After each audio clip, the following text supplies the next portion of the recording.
তো এখন আমরা যাচ্ছি ফুলিয়ার দিকে। তো ভালুকা থেকে আমরা ডান দিক বরাবর এসছি, আর মারা গেছে গাড়ি নিয়ে। তো ওরা সোজা মেন রোডের ওপর দিয়ে গেছে। তো রাস্তার কন্ডিশন আমি একটু দেখাবো। এখনো পর্যন্ত দুর্দান্ত রাস্তা, সুন্দর রাস্তা হয়ে গেছে।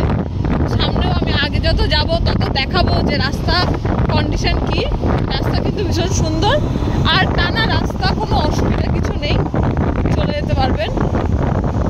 সামনে গিয়ে আবার দেখাবো। So hello and welcome to Sushmita's Free Time. তো আজকের ভিডিওটা অনেকটা অন্যরকম, মানে নবদ্বীপ থেকে ভালুকা যাব। তো আমি বিশেষ কোনো ভালো রুট পাচ্ছিলাম না যেটা আমি স্কুটি নিয়ে কম রাস্তা দিয়ে যেতে পারবো। ম্যাপ দেখে আমি একটা রাস্তা বানাই যে এই ভালুকা দিয়ে গেলে হয়তো কম পড়বে। আমার একটু আইডিয়া আছে যে এখান দিয়ে যাওয়া যায়, কিন্তু ম্যাপে ডাইরেক্ট কিন্তু মেন রোড দিয়েই দেখাচ্ছে। অথচ আমি যখন এখান দিয়ে দিচ্ছি, এখান দিয়ে আমার প্রায় 7-8 কিলোমিটার 10 কিলোমিটার রাস্তা কম হচ্ছে এবং টাইমও অনেক কম লাগছে। তো এই কারণে এই ভিডিওটা বানানো, যাতে অনেক লোকের সুবিধা হয়। হ্যাঁ, এখানটা একটুখানি ভাঙা ছিল, অসুবিধা নেই। তো সামনে ভিডিও দেখতে থাকো, তাহলে বুঝতে পারবে। তো নবদ্বীপ থেকে ফুলিয়া আসার জন্য আমরা প্রথমে রেলগেট ক্রস করেছি, রেলগেট ক্রস করে ব্রিজ ক্রস করেছি। যারা রেলগেট ক্রস করবে তারা বাইপাসের রাস্তা নিয়ে নেবে, ব্রিজ ক্রস করে ডান দিকে ভালুকা দিয়ে ভেতরে ঢুকে। ভালুকা থেকে আমরা ডান দিকে চলে এসেছি।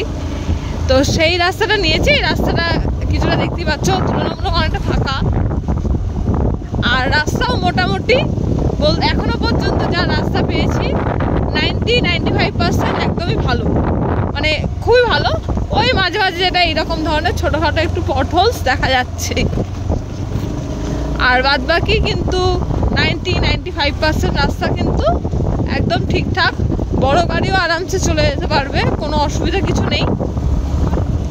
তো এবার সামনের দিকে আরও এগোই, তখন বুঝতে পারবো যে রাস্তার অবস্থা কতটা খারাপ, কতটা ভালো। তো সামনের দিকে যাওয়া যাক।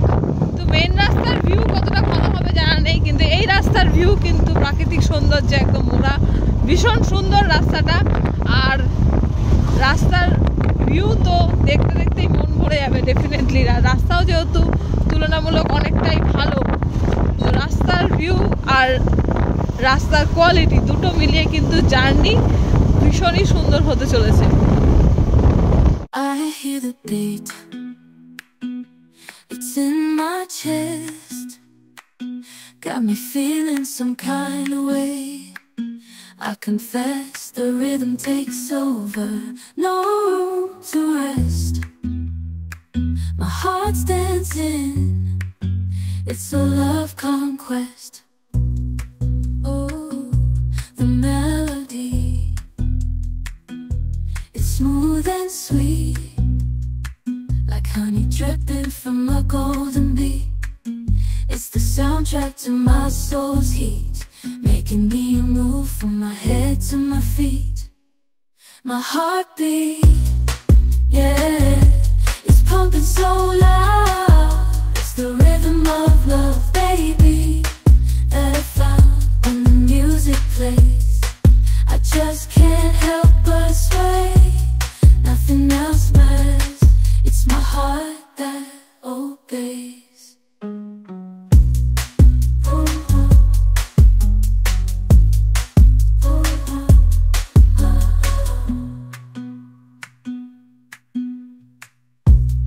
Lost in the sound, my worries fade.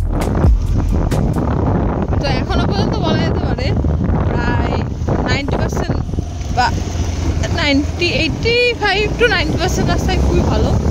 আর মাঝে মাঝে একটুখানি যেখানে ভাঙা রয়েছে সেখানে আবার মানে গর্ত নেই, গর্তটাকে ভরাট করে দিয়েছে, মাটি ইট ভাঙা ইট দিয়ে যেমন ভরাট করে দেয় সেরকম আছে। তো সামনেই আসছে হিজুলি ব্রিজ, তো দেখানোর চেষ্টা করবো। আমি যা ছবি দেখেছি তাতে আমার বেশ ভালোই লেগেছে। আর মাত্র 600 মিটার পরেই আসবে হিজুলি ব্রিজ, তো সঙ্গে থাকবেন। আর এই ভিউটা কিন্তু ভীষণ সুন্দর।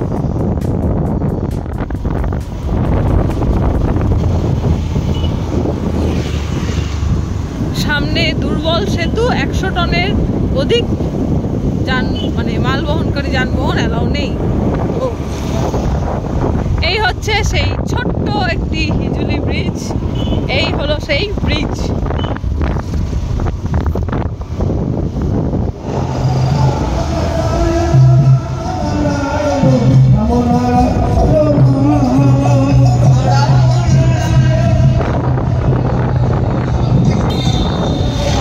এগুলো লাইনের অটো।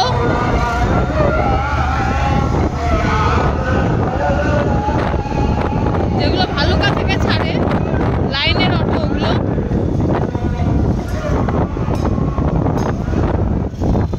এইবার রাস্তা কিন্তু মানে 98 থেকে 100% বলা যেতে পারে রাস্তা ভালো, মানে 99 থেকে। আর বাকি মাত্র এখন প্রায় আমাদের বলছে কত কিলোমিটার, 15 কিলোমিটার। তো 15 কিলোমিটার এখন রাস্তা এখনো বাকি রয়েছে সামনে। আর আমরা চলছি সামনে একটা বাম্পার, তো একটু স্লো তো হতেই হবে। তো এইদিকে আর একটা স্কুল রয়েছে। শীতকালে দিকে যাবো গাড়ি নিয়ে? আরে সাবাস, বাবা বলছে শীতকালে দিকে যাবে গাড়ি নিয়ে।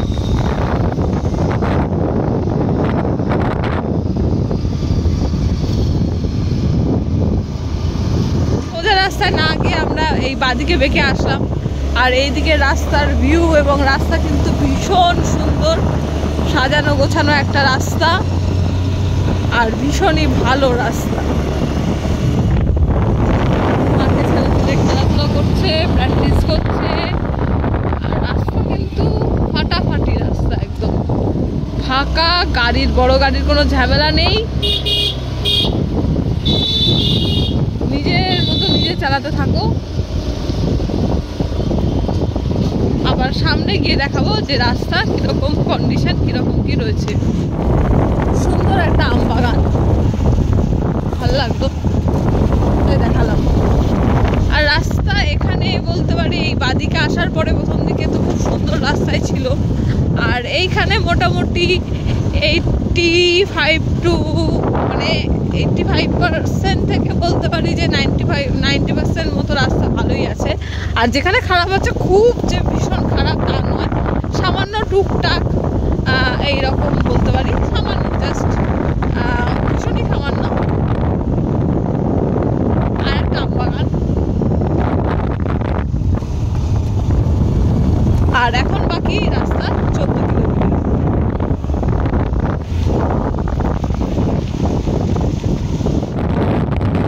মেন রোডে, হাই রোডের ওপরে এখন উঠে গেছি।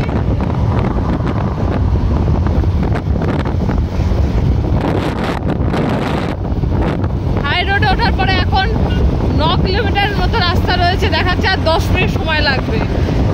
রাস্তা পুরো মাখন, দারুণ রাস্তা। সেই রাস্তার ওপর দিয়ে এখন গাড়ি ছুটছে।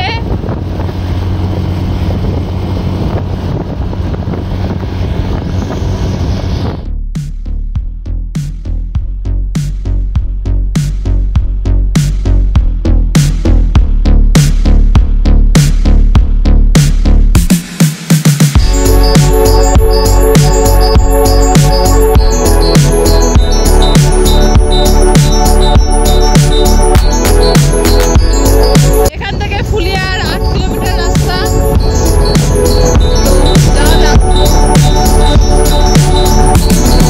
ফুলিয়া রেলগেট, আর ওটা হচ্ছে ফুলিয়া স্টেশন।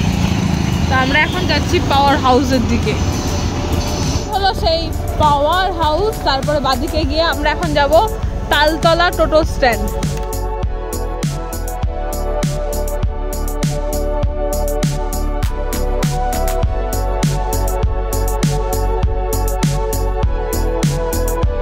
তো এবার ফুলিয়া থেকে বেরোনোর সময় তৈরি হয়ে গেছি, সন্ধ্যা হয়ে গেছে, ঠান্ডা বেড়ে গেছে। তো রীতিমতো একদম তৈরি হয়ে নেমে পড়েছি ফুলিয়াতে থেকে এবার নবদ্বীপে ফেরার সময়।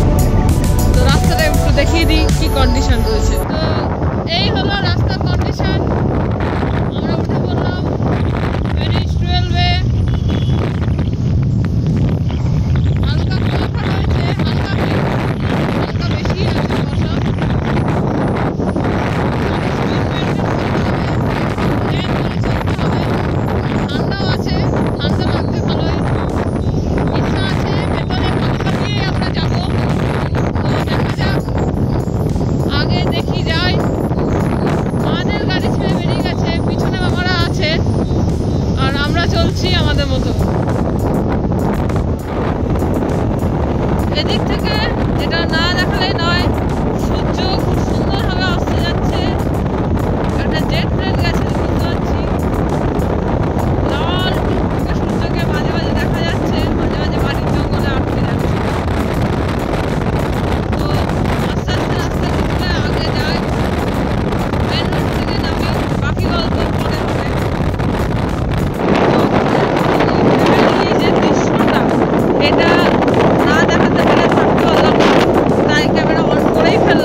যাচ্ছে, লরির ভিড় বেড়ে যাচ্ছে। তো এরপরে আমরা আস্তে আস্তে নিচের দিকে ভেতরের দিকে চলে যাব। তারপরে আবার আমাদের তো ভালুকা ক্রস করলে হাইওয়েতে উঠতেই হবে। তো এখন আর একটু গিয়েই আমরা নেমে পড়বো ছোট রাস্তায়। তো এখন ছোট রাস্তায় নেমে পড়েছি। সামনে একটা ফলকে লেখা ছিল ঠাকুরতলা, একটু কাছাকাছি আছে। তো দেখা যাক এই রাস্তাটা ঠিক কোথায় ওঠে। এই রাস্তাটার কন্ডিশনও এখনও পর্যন্ত উঠেছি, খুব খারাপও না খুব ভালোও না, মানে বলতে পারি 90% মোটামুটি এখন পর্যন্ত এক্সপিরিয়েন্সে বলছে 90% রাস্তাটা ভালোই আছে। তো আগে ওঠা যাক, দেখা যাক কিরম রাস্তার কন্ডিশন কি রয়েছে। যদি খারাপ হয় ডেফিনেটলি আমি ইনফর্ম করেই দেবো। আগে যাওয়া যাক, তাহলে বোঝা যাবে। ম্যাপে দেখে বুঝতে পারলাম যে এটা দিগনগরের ভেতর দিয়ে যাচ্ছে। তো এখন আর সময় দেখাচ্ছে মাত্র বাকি 16 কিলোমিটার, আর সময় মোটামুটি 37 থেকে 40 মিনিট লাগবে। রাস্তা এখনো পর্যন্ত ভীষণই ভালোই রয়েছে, খারাপ বলা যায় না। তো সন্ধে নামার আগে যতটা যাওয়া যায়, কারণ 6টার সময় আমাদের ব্রিজ বন্ধ হয়ে যাবে। তো 6টার আগে ব্রিজে পৌঁছাতেই হবে।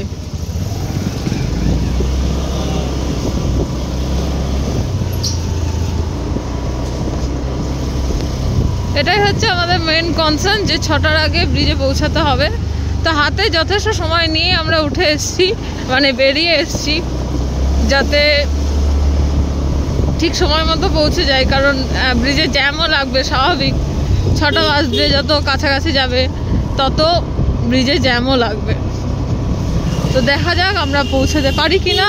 চেষ্টা করব তো অবশ্যই 6টার মধ্যে এত পৌঁছে যায়, নাহলে আবার ঘুরিয়ে ঘাট বের হয়ে আসতে হবে, ওটা একটু ডিফিকাল্ট। তো ওটা চাইছি না, দেখি কি করা যায় আর কি হয় আমাদের সাথে। তো মাঝ রাস্তায় একটু দাঁড়িয়েছিলাম, একটা ফুচকাওয়ালা দেখে বেশ লোভ লাগলো। তো সবাই মিলে আমরা একটু ফুচকা টুচকা খেয়ে আবার আমরা সামনের দিকে যাচ্ছি। তো সে চিন্তা ওই একটাই যে আমরা টাইমে ব্রিজে পৌঁছাতে পারবো কি না, দেখি। কিন্তু ফুচকার লোভ সামলাতে পারলাম না, তাই ফুচকা খেতে দাঁড়িয়ে পড়লামই।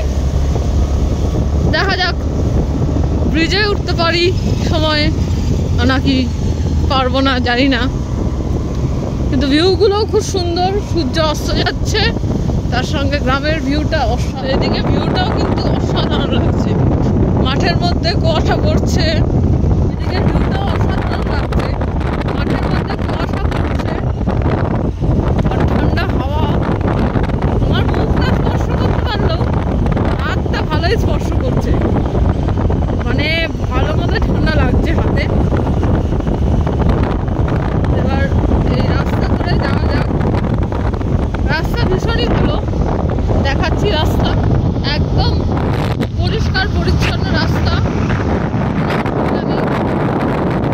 রাস্তায় কিন্তু অনেক ভালো। বড় গাড়ির যানজট সন্ধে হলেই যেভাবে বেড়ে যায় লরির যানজট, সেই দিক থেকে দেখতে গেলে এই ভেতরের রাস্তা কিন্তু ভীষণই সুবিধাজনক হয়ে ওঠে। তবে সম্ভবত আলোর পোল কিন্তু আমি দেখছি না, মানে লাইট ল্যাম্পপোস্ট যেটা বলি আমরা, সেরকমভাবে আলোর কিন্তু ব্যবস্থা বিশেষ দেখছি না রাস্তার মাঝখানে। সর্ষের ক্ষেতটা দেখেই লোভ লাগছে।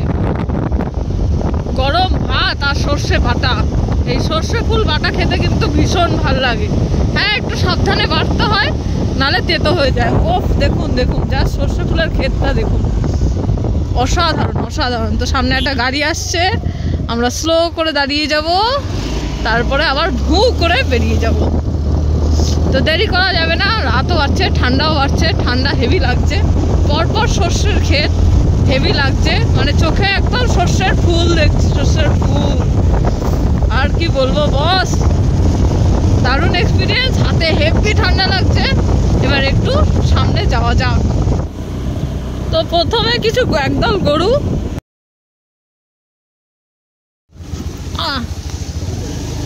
রাস্তাটা এখানে সামান্য একটু খারাপ ছিল, মানে রাস্তা কিন্তু অনেকটাই বেশ খারাপ।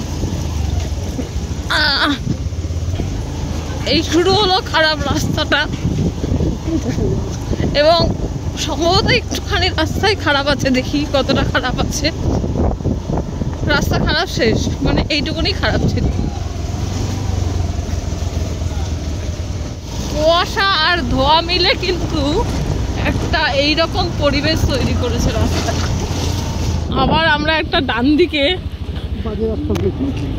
খুবই বাজে রাস্তা, গ্রামের রাস্তা ধরেছি, গ্রামের রাস্তা দিয়ে যাচ্ছি।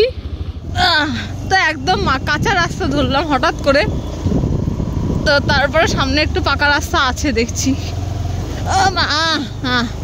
উঠে পড়েছি পাকা রাস্তায়, মানে অনেকটা কাঁচা রাস্তায় উঠে পড়েছিলাম, ভুল করে উঠে পড়েছিলাম। তো তারপরে এবার পাকা রাস্তা ধরেছি। গ্রামের পরিবেশ মানে পুরো গ্রামের পরিবেশ। এটা একটা অন্য রাস্তা দিয়ে ফিরছি, গেছিলাম একটা অন্য রাস্তা দিয়ে, এবার এই দিকে চলে যাচ্ছি। এবার আবার মেন রোডে উঠে পড়েছি। মানে এটা একটা শর্টকাট ছিল, শর্টকাট নিতে গিয়ে একটু ভয় পেয়ে গেছিলাম যে গ্রামের রাস্তা আদৌ রাস্তা আছে কিনা। তো একটু দেখে নিয়ে দেখলাম যে না রাস্তা আছে, একটু জিজ্ঞাসা করে নিয়ে দেখলাম। আবার একটা বাম্পার, হ্যাঁ এই একটা ছোট রাস্তার প্রবলেম, বাম্পার কিন্তু থাকবেই। আর হেভি ঠান্ডা, কিন্তু সামনে কেউ নেই, আমরাই, আমাদের দুটো গাড়ি রয়েছে এখানে। তো এখানে রাস্তাটা কিন্তু আবার বেশ ভালোই, খারাপ রাস্তা বিশেষ নেই। আর এই দিকের পরিবেশটা কিন্তু বেশ সুন্দর, মাঠ পুকুর, আর ডান দিকে হচ্ছে সব বাড়ি।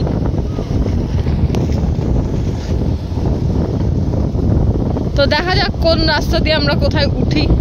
তো আমরা এখন বিষ্ণুপুর আর শিমুরালি মাঝখান দিয়ে উঠছি। এই রাস্তা ধরে সোজা উঠলেই হচ্ছে হাইওয়ে। আর মাদেরকে দেখছি, মারা মোটামুটি চরবম্বনগরের কাছাকাছি চলেই গেছে। আমরা আর মামারা এইদিকে রয়েছে এখনো, মোটামুটি একটু কাছাকাছি আছি। তো প্রায় সন্ধ্যা নেমেই এসছে, বাম্পারগুলো একটু দেখে চালাতে হবে, ভেতরের রাস্তা যেহেতু। তো সামনেই হাইওয়ে, এবার হাইওয়েতে উঠবো। বিষ্ণুপুর দিয়ে উঠলাম আমরা।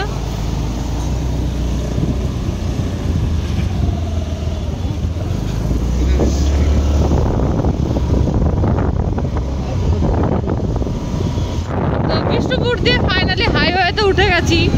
সামনে মারা অনেকক্ষণ এক জায়গায় দাঁড়িয়ে আছে, কারণটা বুঝতে পারছি না।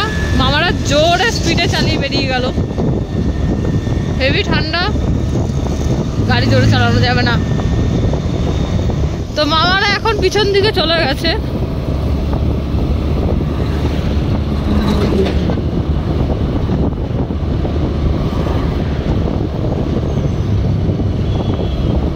ঠান্ডা বেশ অনেকটাই বাড়ছে, মানে ভালোই ঠান্ডা রয়েছে। গাড়ি চালালে বোঝা যায় ঠান্ডা, নাহলে কিন্তু ঠান্ডা সেরকম ভাবে বোঝা যাচ্ছে না। এখনো পর্যন্ত রাস্তায় সেরকম ভিড় দেখছি না, সামনে গেলে বুঝতে পারবো যে কতটা ভিড় আছে। তো মামারা পিছনে আছে আর মারা ব্রিজ ক্রস করে গেছে, ঠান্ডা আছে। এখনো পর্যন্ত গাড়ির সেরকম ভিড় আমি দেখছি না। 6টা বাজতে আর বেশি সময় বাকি নেই, দেখা যাক কি পাই সামনে গিয়ে। তো ফাইনালি আমরা পৌঁছে গেলাম টোল প্লাজাতে। এরপরে উঠবো ব্রিজে। তো ব্রিজের কন্ডিশন দেখাবো কীরকম ভিড় আছে।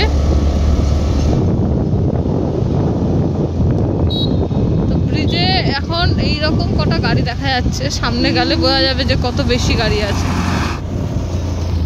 তো নবদ্বীপ ব্রিজ যে এতদিন ধরে সারানো হচ্ছে, ভারী যানবাহন যাতে উঠতে না পারে এর জন্য এরকম একটা ব্যবস্থা করে দেওয়া হয়েছে। মানে বেশি মাল নিয়ে কোনো গাড়ি উঠতে পারবে না, উঁচু মাল নিয়ে। তো কাজ হচ্ছে, আছে গাড়ি আছে, খারাপ নেই। আর ব্রিজ শুরু হচ্ছে এইখান থেকে।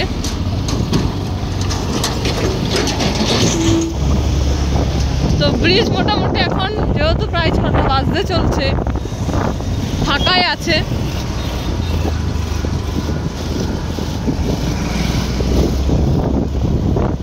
ব্রিজে এখন গাড়ি চালাতে হবে একটু সাবধানে, যেহেতু কাজ হচ্ছে, তাই স্পিডটা নিয়ন্ত্রণে থাকাই ভালো।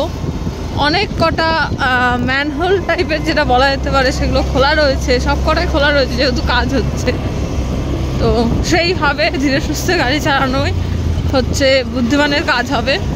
অত্যাধিক স্পিড রাখা উচিত হবে না বলে আমার মনে হয়। তো এইখান দিয়ে উঠতে হচ্ছে এখন।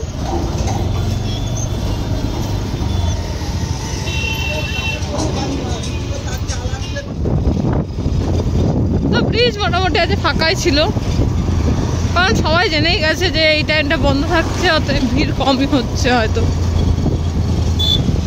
এই টাইমের পর থেকে যেহেতু ব্রিজ বন্ধ থাকছে তো লোকের মুখস্থ হয়ে গেছে, আর এই কারণে লোকে হয়তো ব্রিজে একটু কমই জ্যাম করছে বা কমই দাঁড়াচ্ছে। তো এইবার আমরা প্রায় চলেই এসেছি। এবার এখন আমরা মধ্য শ্রীরামপুর যাব, সেখান থেকে বাড়ি যাব। তো আজকের ভিডিওটা এই পর্যন্তই। ভিডিওটা কেমন লাগলো, মানে যাওয়ার রাস্তা, ফুলিয়ে যাওয়ার রাস্তা আর আসার রাস্তা দুটো আলাদা আলাদা নিলাম। দুটো রাস্তার মধ্যে কোন রাস্তাটা বিশেষ করে বেশি ভালো লাগলো, আর গার্ড দেয়া রয়েছে দেখতেই পারলে। ভারী মালপত্র কিন্তু এখন আর নবদ্বীপ ব্রিজে উঠবে না। তো মানে উঁচু করে তো উঠবেই না, একদম মাপে মাপেই উঠবে। গাড়ির পরিমাণ মানে বড় গাড়ি আর উঠবে না, বড় লরি যেগুলো সেগুলো হয়তো আর উঠবে না এখন। এটা পার্মানেন্ট কিনা জানা নেই, সেটা আগেই জানতে পারবো। আর আজকের ভিডিওটা এই পর্যন্তই। ভালো লাগলে লাইক, আর চ্যানেল নতুন হলে চ্যানেলটাকে সাবস্ক্রাইব করতে হবে। তো ফুলিয়া যাওয়ার জন্য এই যে রাস্তাটা, যাওয়ার রাস্তা একদিক দিয়ে আর ফেরার রাস্তা অন্য দিক দিয়ে কেমন লাগলো, মানে যাওয়ার রাস্তা ভালুকা দিয়ে, ফেরা হচ্ছে বিষ্ণুপুর দিয়ে। তো কেমন লাগলো অবশ্যই কমেন্টে জানাবে। তো আমি জানাচ্ছি বিদায়, টাটা, বাই বাই।